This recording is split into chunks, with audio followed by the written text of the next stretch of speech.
Perkenalkan, nama saya Benedikta Melansemeo, Prodi PG PAUD semester 7. Topik bidang pengembangan kognitif anak usia dini.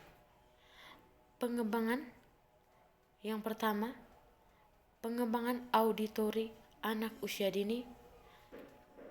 Pengembangan auditori anak usia dini adalah pengembangan kemampuan anak usia dini dalam mendengar yang melalui proses kumpulan bunyi benda, kosakata, kalimat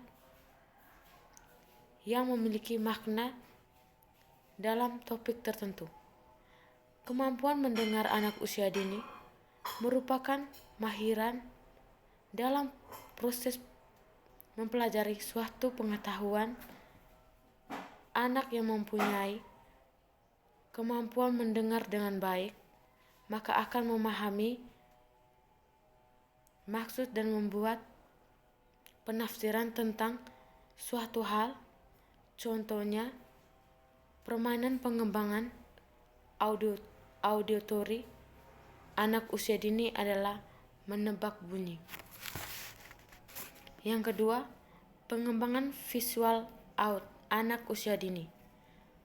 Pengembangan visual anak usia dini adalah kemampuan yang berhubungan dengan penglihatan, pengamatan, perhatian, tanggapan anak terhadap lingkungan sekitarnya.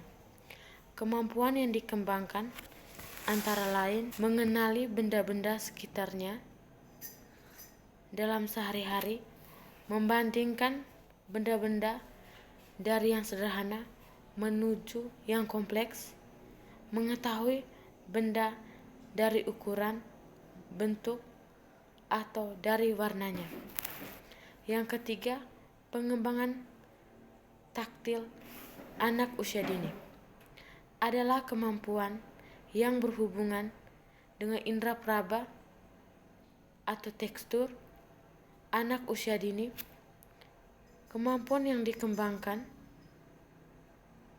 antara lain mengembangkan kesadaran akan berbagai tekstur, kesadaran akan berbagai sentuhan, mengembangkan kosakata untuk menggambarkan berbagai tekstur. Yang keempat, pengembangan kinestetik anak usia dini. Kemampuan yang berhubungan dengan kelancaran gerak tangan atau keterampilan atau motorik halus anak usia dini yang mempengaruhi perkembangan kognitif. Tujuan dari pengembangan ini adalah mengkoordinasikan keseimbangan, kekuatan, dan kelenturan otot-otot tubuh. Cara lain yang dikembangkan untuk anak adalah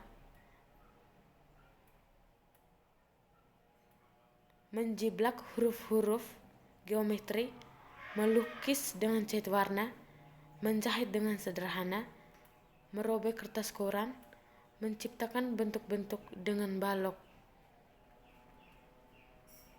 membuat gambar sendiri dengan berbagai media, memegang dan menguasai pensil, menyusun atau menggabungkan potongan gambar.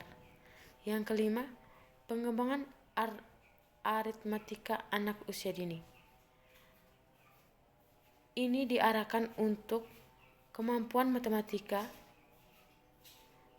Beberapa hal yang perlu diperhatikan sebelum mengajarkan matematika pada anak-anak, terutama anak usia dini, adalah yang pertama, matematika bukan hanya sekedar berhitung angka-angka. Yang kedua, matematika adalah bagian dari kehidupan sehari-hari, bukanlah salah satu yang abstrak. Yang ketiga, untuk membuat anak usia dini cinta matematika, orang tua tidak boleh takut pada matematika. Yang keempat, belajar harus dipisahkan dari bermain. Keenam, pengembangan geometri anak usia dini. adalah berhubungan dengan konsep bentuk dan ukuran. Adapun kegiatan yang dilakukan antara lain mengukur benda dengan sederhana, menggunakan bahasa